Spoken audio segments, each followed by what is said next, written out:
Welcome my friend, welcome. स्वागत है आप सबका हमारे नए नवेले यूट्यूब चैनल पे। पहला वीडियो है तो लाइक शेयर सब्सक्राइब तो बनता है। तो ये वीडियो है एक मूवी एक्सप्लेनेशन। फिल्म का नाम है रॉन्ग टर्न। अब तक इसके टोटल 7 पार्ट आ चुके हैं। 6th पार्ट 2014 में आया था। हम बात करेंगे इस सीरीज के 7th पार्ट के बारे में, जो रिलीज हुई थी 26 जनवरी 2021 को। IMDb पे इसकी रेटिंग है 5.4 की। प्रोडक्शन हाउस का नाम है Lionsgate. United states, Germany and Canada की भी फंडिंग है इस मूवी में। और डायरेक्टर का नाम है माइक नेल्सन। थोड़ी बहुत इम्प्रूवमेंट की गई है ओरिजिनल फ्रेंचाइज में, but uneven writing, confusing narrative and अंडरडेवलप्ड characters के लिए इस मूवी को क्रिटिसाइज भी किया गया है। मूवी फोकस्ड है एक फीमेल कैरेक्टर के अराउंड, जिसका नाम है जेन, जो न्यूयॉर्क में रहती है। एक दिन वो अपने 5 फ्रेंड्स के साथ हाइकिंग पे जाती है। उस जगह का नाम था अपालेचियन ट्रेल, जो कि वर्जीनिया USA में है। ये मूवी इसी एडवेंचर गॉन रॉन्ग की कहानी है। डिटूर लेने की वजह से ये लोग उस जंगल में भटक जाते हैं। जैसे जैसे कहानी खुलती है वैसे वैसे ये लोग एक एक करके हादसों का शिकार होने लगते हैं। मूवी एवरेज है, 1 टाइम वॉच है। अब 6 पार्ट्स देखे हैं तो 7th देखना भी बनता है। तो शुरू करते हैं एक्सप्लेनेशन। कहानी शुरू होती है, हमें एक आदमी कार में कहीं जाते हुए नजर आता है। वो दरअसल पुलिस स्टेशन अपनी बेटी की मिसिंग कंप्लेंट करवाने जा रहा होता है। वो अपनी बेटी की तस्वीर ऑफिसर को दिखा के बोलता है कि उसकी बेटी गायब है। वो अपने 5 दोस्तों के साथ अपालाचियन ट्रेल गई थी ट्रैकिंग के लिए, और पिछले 6 हफ्तों से उसका कोई नामो निशान नहीं है। उसका कॉल भी नहीं लग रहा है। उन 6 के 6 लोगों में से किसी का कॉल कनेक्ट नहीं हो रहा है। पुलिस ऑफिसर उसे कहता है वहाँ बहुत नौजवान आते जाते हैं, उन्हें खोजना मुश्किल है। ऑफिसर उसकी रिपोर्ट लिख लेता है और वो आदमी वहाँ से चला जाता है। वो पास के एक होटल में जाता है पूछताछ के लिए। वहाँ उसे एक औरत मिलती है जो वहाँ की ओनर होती है शायद। वो उसे जेन के बारे में पूछता है। वो उसे बताती कि वहाँ ऑटोमेटिक चेकआउट सिस्टम है और लोग कभी भी चेकआउट कर जाते हैं। उसने किसी को कभी आते हुए जाते हुए नहीं देखा। वो उसे बताते हैं कि वो टाउन बहुत ही अजीब है और वहाँ बहुत साइलेंस है। डिसअपॉइंट होके वो आदमी वहाँ से चला जाता है। वो कहीं जा रहा होता है, रास्ते में उसे बहुत अजीब लोग नजर आते हैं। वहाँ सब आसपास बहुत कुछ अजीब था और वहाँ बहुत साइलेंस भी था। आगे जाते हुए एक बार में जाता है, वहाँ जेन के बारे में पूछता है और उसे कुछ पता नहीं चलता है। वहाँ उसे ड्रिंक करते हुए एक आदमी मिलता है। वो उससे भी अपनी बेटी के बारे में पूछता है। तब वो आदमी ओल्ड मैन को बताता है कि हाँ, उसने उन लोगों को देखा है और वो जिस जगह पे गए हैं वहाँ से वापस लौटना मुश्किल है, और वो उसे भी वापस जाने को कहता है और ओल्ड मैन वहाँ से वापस चला जाता है।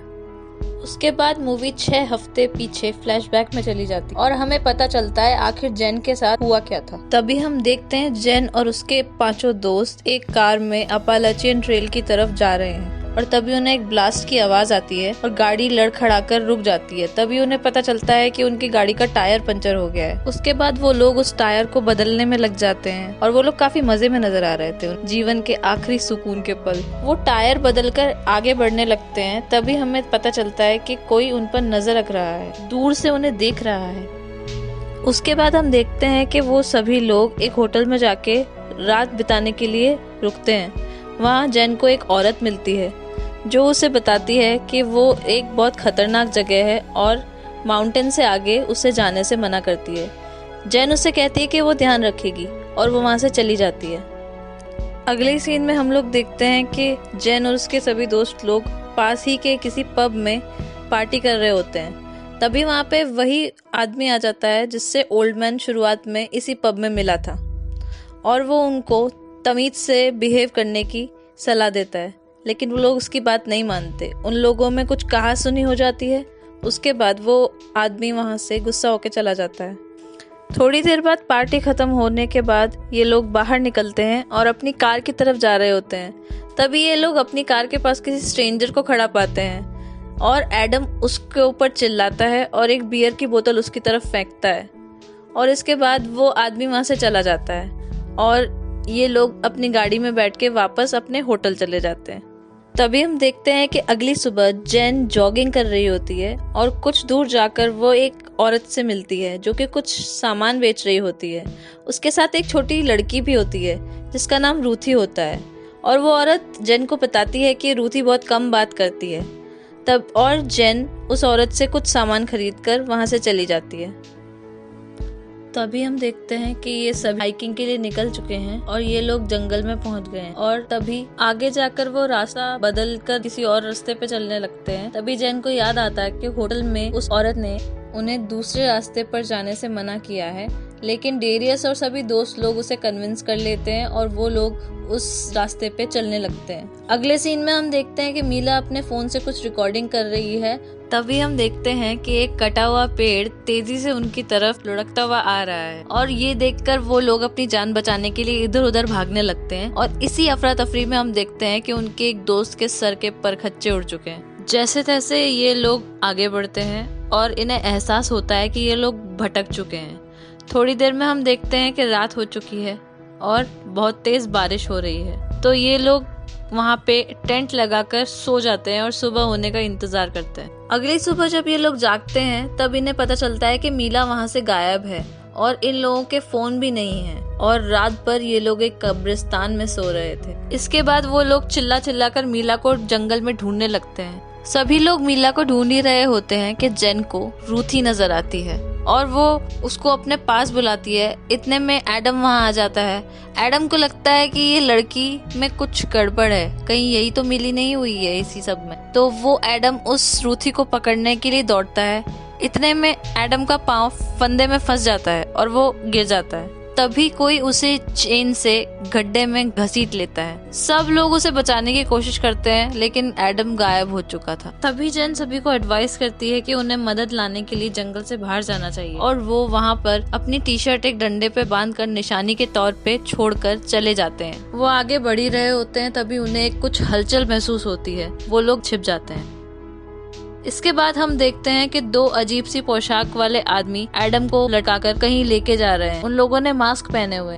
ये देखकर डेरियस एडम को बचाने के लिए चाकू लेकर उनकी तरफ भागता है। डेरियस उन लोगों से एडम को छोड़ देने के लिए कहता है। डेरियस चिल्ला चिल्लाकर मीला के बारे में भी उन लोगों से पूछने लगता है और इतने में एडम उठकर उन दोनों में से एक आदमी का सर खोल देता है। लकड़ी से मार मार कर उसके सर का भरता बना देता है। तभी मीला वहाँ आ जाती है और वह उस मरे हुए आदमी को देखकर उन सब पे चिल्लाने लगती है कि उन्होंने किसी बेगुनाह को कैसे मार दिया। तभी जेन मीला से पूछती है कि वो आखिर अब तक थी कहाँ। उसको ढूंढने और पैनिक के चक्कर में ये आदमी मारा गया। तो मीला उसे बताती है कि वो सुसु करने के लिए जंगल में गई थी। उसने दो लोगों को देखा था और वो डर के कहीं छुप गई थी। तभी वो लोग आगे बढ़ने लगते हैं लेकिन जेन को उस आदमी के मरने का बहुत बुरा लग रहा होता है। जैसे ये लोग आगे बढ़ रहे होते हैं अचानक डेरियस का पैर एक फंदे में जाके फंस जाता है और एक स्पाइक्स वाली कोई चीज उससे आके टकराती है और उसे चोट लग जाती है।